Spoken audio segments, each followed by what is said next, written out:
Bacaan untuk darah tinggi, gout tu semua Alhamdulillah. Stabil sangat. Assalamualaikum, saya Puan Aliza. Umur saya 25 tahun lah. Suami saya, Ahmad Fauzi Arsyad, 63 tahun. Setakat ni Alhamdulillah lah. Lepas tu, sejak amalkan Saca Inci, tekanan darah pun okey. Sebab pakcik ada makan ubat cair darah.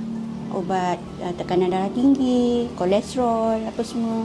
Setakat dia amalkan ni, Alhamdulillah.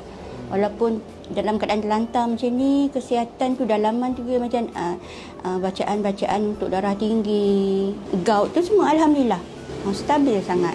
Sebelum amal Saca Inci ni, kalau tekanan darah tinggi tu, dia dalam 160, 70, 80, pernah 200. Sampai masuk hospital lah. Walaupun kadang kita Saca Inci tu kita makan selang sehari, tapi Alhamdulillah. Dia punya tekanan yang terbaru pagi ni 152. Tekanan dia cantik lah. Memang stabil. Tapi Alhamdulillah masa masuk hospital tekanan pun okey.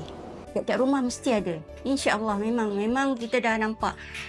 Kita bukan kata kita baru cuba sehari dua kan. Kita memang dah nampak kesan dia. Memang makcik cuba setiap boleh kata selang seminggu tu berapa kali. Bagi makan udang, kerang. Sebab nak tengok betul ke Saca Inci ni. Alhamdulillah memang tak ada.